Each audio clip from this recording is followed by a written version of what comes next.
शुरुआत से अंत तक भिन्न भिन्न समयों में जो अनुभव होता है वह अपने आप में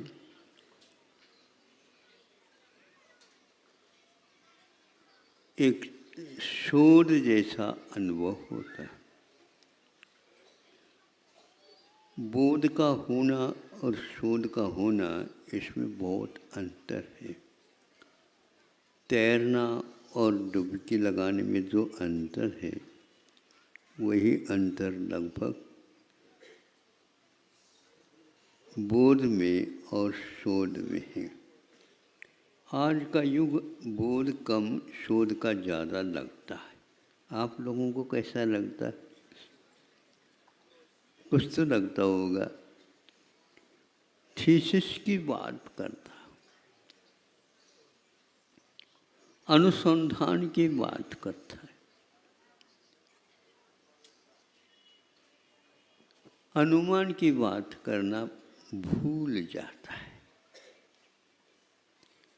अतीत को याद करना भूल जाता है, तो अनुमान लगाना बहुत कठिन होता है। हमेशा हमेशा अनुमान जो होता है वह साधन के साध्य का नाम अनुमान है। आज के इस युग को एक प्रकार से प्रत्यक्ष कुछ हो नहीं रहा है, किंतु अनुमान को सिखाया जाए तो बहुत अच्छा लगेगा। भविष्य का अनुमान वर्तमान के ऊपर आधार है, तो वर्तमान का प्रचलन अनुभव अतीत के ऊपर आधारित। विज्ञान प्राय करके भविष्य की बात करता है, ऐसा होगा, ऐसा होगा, ऐसा होगा, कैसा था, कैसा होना चाहिए था, इसके बारे में उसके पास शायद फुर्सत नहीं है, या तो तत्संबंधी भूल चुका है। जो व्यक्ति इस विषय को इस ढंग से स्वीकारता नहीं, उसके लिए हम कुछ कह नहीं सकते, लेकिन सामान्य रूप से कहने में चूकना भी नहीं चाहिए। जिसको जितना समझ में आ जाए ठीक है। एक पढ़ाना और उपदेश देने में यही अंतर होता है। आप रविवार के दिन आते हो या विशेष थोड़ा सा समय निकल करके आ जाते हो, तो उस समय हम आपको पढ़ाना भी चाहते हैं और सुनाना भी चाहते हैं, ताकि आप कुछ समय जा कर के उसका अध्ययन कर सके। क्रम से जब हम पढ़ते चले जाते हैं, उस अवधि काल में हमें कुछ महसूस भी होना प्रारंभ हो जाता है। प्रतिभा संपन्न विद्यार्थी हमेशा हमेशा कुछ अनुभव सा जो लगता है उसको मार्क करता चला जाता है, यानी उसको वह अंकित करता है अपने दिमाग में। यह विचार पुनः पुनः सोचनी है और इसके ऊपर हम एक दिन बहुत अच्छे वक्तव्य अथवा कुछ लोगों को सीखने योग्य विषय दे सकते हैं। किताबी विषय को देना और उसके साथ साथ इसको जोड़ करके देना, इसमें बहुत अंतर है। माँ हमेशा हमेशा पंगत में परोसते समय ये ध्यान रखती है, आपको याद तो होगा ही, नहीं समझे? हाँ, ध्यान तो रहता है। तो सबके लिए परोसते जा रही है और बीच बीच में वह कुछ करती है, उसको कोई व्यक्ति देखता या नहीं देखता पता नहीं। देखता तो ऐसा लगता है कि ये पक्षपात हो रहा है। नहीं समझे? एक की थाली में थोड़ा सा ज़्यादा और एक की थाली में थोड़ा सा कटौती के साथ, एक के साथ एक के लिए बिल्कुल ऐसे जो बैरियर खड़ा कर दे तर्जनी के माध्यम से, लोटे में से दूर नहीं गिरना है। समझ में आ रहा है आपको? हाँ, कठिन तो नहीं है। और जब छोटा बच्चा समझ सकता है तो आप तो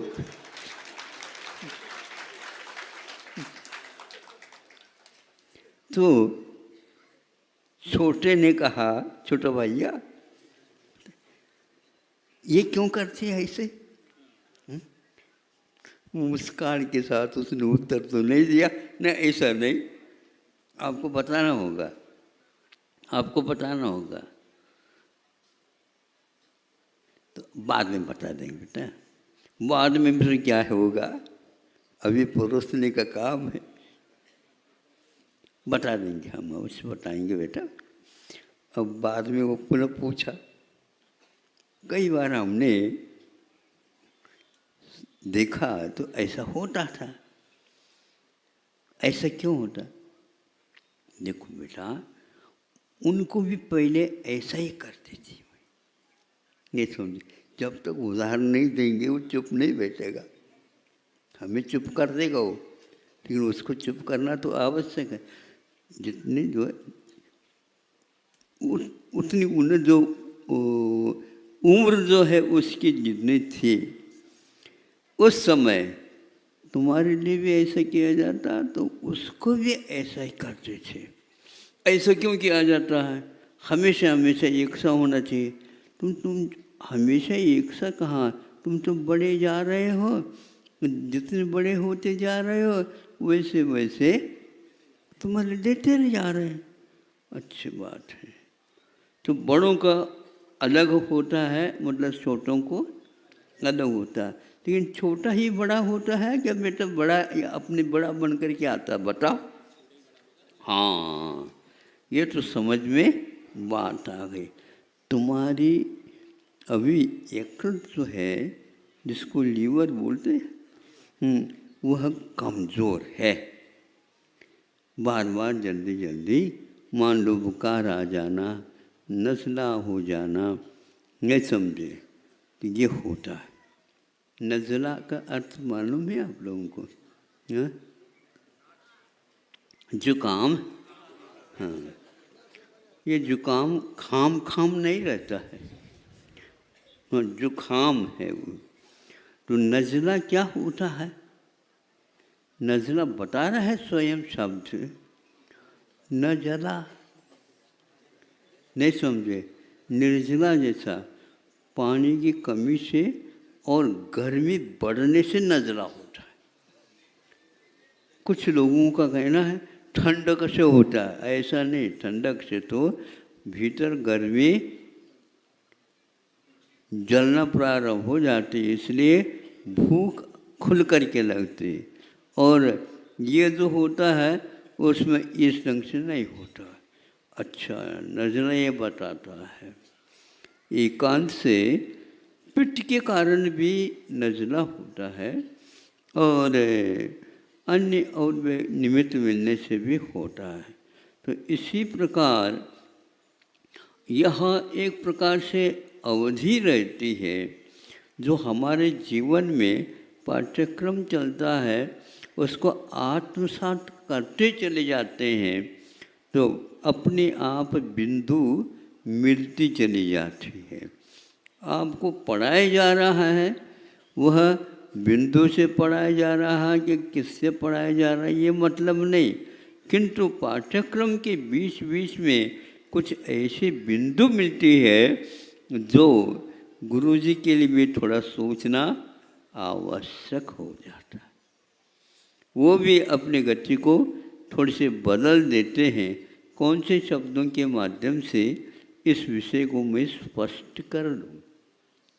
कभी कभी वो ऐसे कर देते हैं, करते करते उसको अधूरा ही रख देते हैं, नहीं समझे?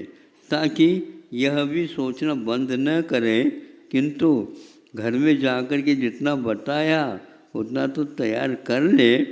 फिर बाद में यदि मान लो इस विषय के साथ और कुछ शंकाएँ जिज्ञासाएँ होती हों तो उसके लिए भी वह रास्ता प्रशस्त करता है। तो दूसरे दिन आता है तो उसको बता देता है इस प्रकार इसको पूर्ण कर लेना। हाँ हाँ गुरुजी, किंतु और भी बात है इसमें। क्या बात है? तो कुछ ये भी लग रहा है। हाँ, यह एक प्रकार से पढ़ाने के उपरांत जो पढ़ता है उसकी सही अपनी देन है। अभ्यास जो करता है वह विद्यार्थी करता है, अभ्यास की ओर लगा देता है, वो गुरु शिक्षक कहलाता है। तो शिक्षक का भी अपना एक रास्ता रहता है और वह अपने आप को सुरक्षित रखता हुआ भी सामने वालों को लाभ देता चला जाता है। कभी मेले खेले में आपने देखा होगा, गए तो होंगे कई बार, और उसी में बच्चों का आधा पैसा खर्च भी हो जाता है। नहीं समझे? झूले में देखा आप लोगों ने? अच्छा, कुछ गौर किया? गौर का मतलब मर क्या? ध्यान दिया? क्या ध्यान दिया बताओ? बच्चे एक एक एक पालना में बैठ करके ऊपर जा रहे हैं और ऊपर जाने के उपरांत नीचे आ रहे हैं। ये ऐसा देखते हैं तो प्रत्येक बच्चे का क्या अनुभव में आ रहा है। जब बिल्कुल शिखर तक पहुंच जाता है उस समय उसके लिए कुछ भय भी लगता होगा। नहीं समझे? कुछ भय भी लगता होगा। और नीचे आने के ऊपर धरती की शरण में हम आ गए, भैया उतर जाए तो अच्छा है, फिर उसको उतारा जाता। लेकिन उतारने का कार्यक्रम और बिठाने का कार्यक्रम वह चलाने वाला करता रहता है।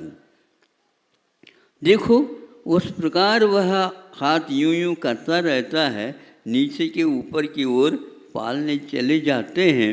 उस समय वह वहीं पर ध्रुव पर खड़ा रहता है। उस झूले की मार उसके लिए कभी भी नहीं होती, और हो सकती है यदि मार पड़ जाए तो बीमार पड़ जाए, वो ये स्थिति वहीं पर गिर जाएगा। इसलिए आत्मरक्षा के साथ शिक्षक भी हमेशा हमेशा विद्यार्थी की ओर दृष्टिपात करते रहते हैं। कहीं ऐसा ना हो कभी कभी जल्दी में मान लो शिक्षक उत्तर देना चाहें, नहीं, प्रश्न करने वाला भले ही जल्दी करे, ये उसकी बात है, लेकिन उत्तर देना हमेशा हमेशा अप्रमत्त दशा के साथ ही दिया जाता है। अप्रमत्त के बारे में तो आपको कई बार कह चुका हूँ। वह 15 प्रकार के प्रमाद से ऊपर उठता है तब कहीं जा कर के अप्रमत्त दशा का अनुभव होता है।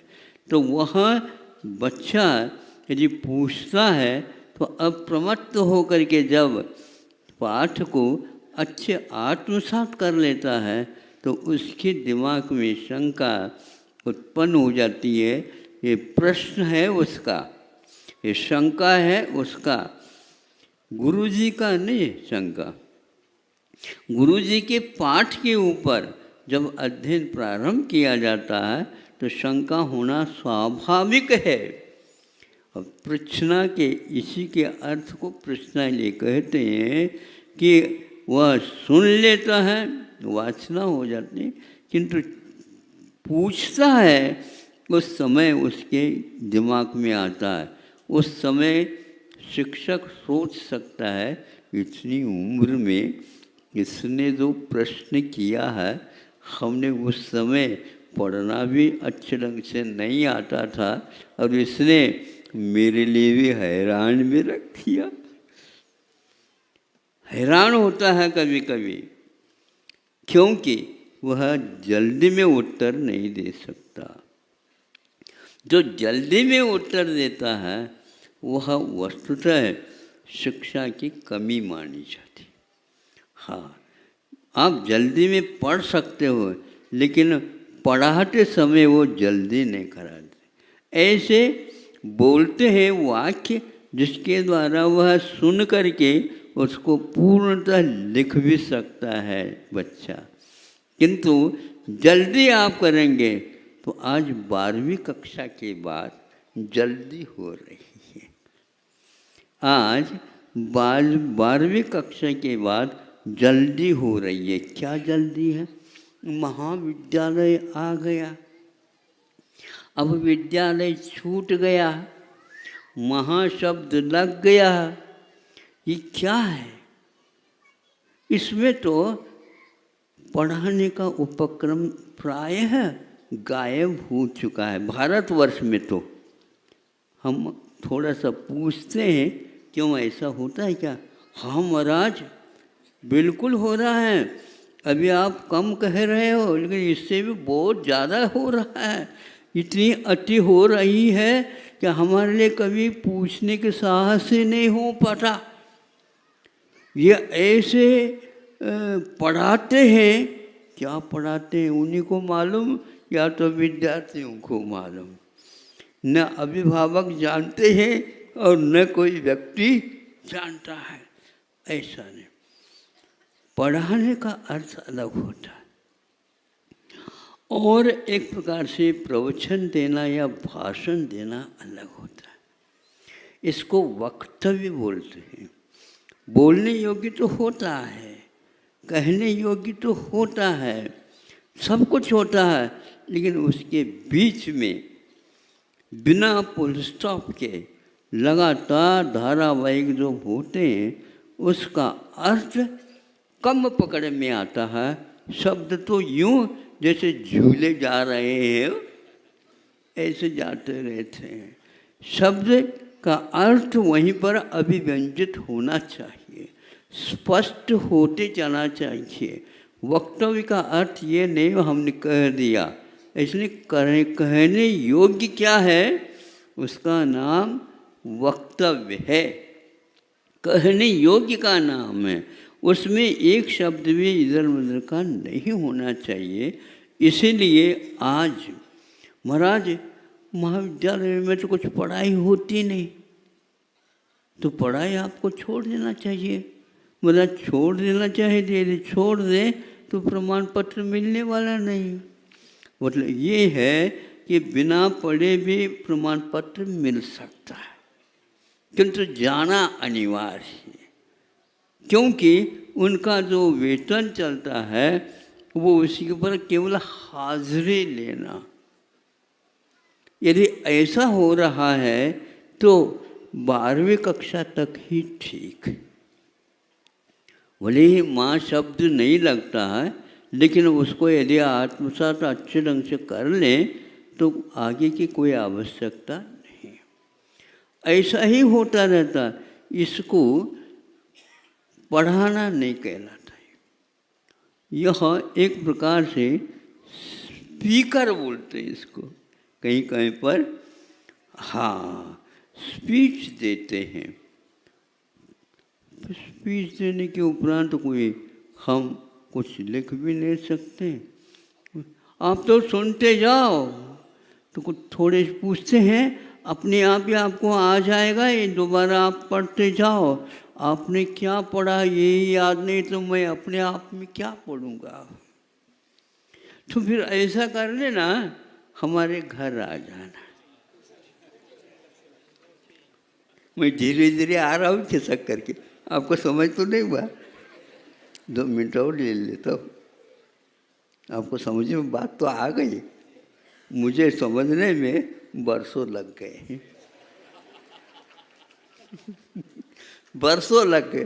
तो गुरुजी अपने घर बुला रहे, ये तो और अच्छी बात। तो वहाँ पर बुलाए, तो वहाँ पर बुलाने के उपरांत पहले से कक्षा लगी हुई थी, 50 बच्चे। अब हाजिरी में तो 25 आना मुश्किल, अरे यहाँ पर तो 50 बच्चे कैसे। उसके लिए वेतन अलग दिया जाता है, वो पुरस्कार के रूप में दिया जाता है। अब 50 का वेतन कितना होता आप ही देख लो। इसीलिए कई लोग वो नहीं भी है तो केवल पढ़ाने के अपेक्षा से ही अपने यहाँ विद्यालय बना लेते हैं, महाविद्यालय।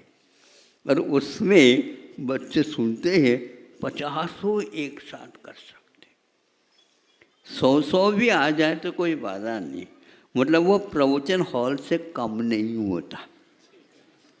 लेकिन फिर भी वह अभी तक हमने पढ़ लिया, लेकिन वह सही सही अर्थ नहीं निकल रहा। अतिरिक्त का नाम ट्यूशन बोलते हैं। हाँ, कोचिंग सेंटर तो है, लेकिन वह अतिरिक्त मैंने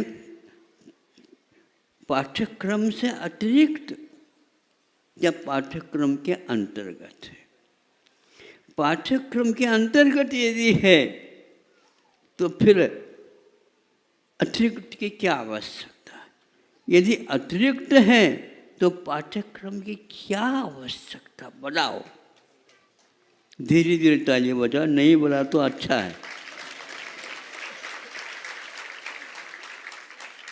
पाठ्यक्रम की क्या आवश्यकता है?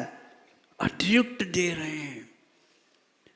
यदि इसी के अंतर्गत है, उसी को ज़्यादा बढ़ा रहे हैं, तो विद्यालय में क्यों नहीं पढ़ाया जाता? विद्यालय में तो महाविद्यालय के शकुन आ रहे, और यह महाविद्यालय को, इसको महाविद्यालय न कह करके सर्वोच्च विद्यालय कह दे तो अच्छा होगा। हाँ, और एक एक विद्यार्थी एक नहीं, 2 नहीं, 3 सेंटर केंद्र खुले हैं, वहाँ पर जाता है और विद्यालय भी जाता है। ये समझ में नहीं आता। अब वह अध्ययन कब करता होगा? वह थक करके सो जाता है, बस्ता लाद करके आता है, कमर टेढ़ी हो जाती है उसकी, बूढ़ा अभी से बन गया है। बोलो, अतिरिक्त का अर्थ उन्होंने इंग्लिश में ट्यूशन कहा है। तो वह एजुकेशन में अनिवार्य है क्या? अनिवार्य नहीं है।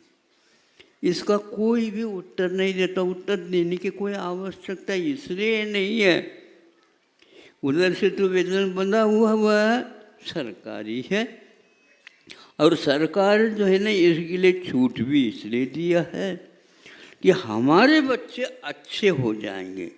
इस प्रकार ज़्यादा भोजन करने से जिस प्रकार पहलवान नहीं होता बिना पचाए, उसी प्रकार आपके बच्चे रुग्ण होते जा रहे हैं, और उसके दृश्य को देख करके आप और विशेष रुग्ण होते जा रहे हैं। दोनों की रुग्णता हमारे लिए खटकती है, दुख नहीं देती लेकिन खटकती है। इसलिए ये जानबूझ करके इस प्रकार समय निकाल रहे हैं, पैसे देते चले जा रहे हैं। फिर भी अब शिक्षा में कोई परिवर्तन और हो रहा है। शिक्षा में परिवर्तन, यदि ट्यूशन को, अतिरिक्त ज्ञान को शिक्षा में बंद किया जाए, गलती कर रहा हूँ तो हम क्षमा चाहते हैं वह बंद कर दिया जाए और बच्चे को पूर्ण समय दिया जाए, और वो शिक्षा को आप वक्तव्य का रूप मत रखिए। इतना ही कहना था, क्योंकि 2-3 दिन के बाद कुछ होना है बताते। वही हमारा कोई निश्चय नहीं है, लेकिन थोड़ी बहुत 5-6 मिनट मैं दे देता हूँ। थोड़े बहुत आज दे दिया, मंगलाचरण हो गया। अब अतिरिक्त यदि आपको ज्ञान मिल रहा है, हमें नहीं चाहिए, जो है उसी में से हमें पढ़ाओ, और हमारे दिमाग के भी भीतर से कुछ बिंदु आ जाएं तो हमारे जीवन के अंत तक वो बने रहेंगे। अहिंसा परमो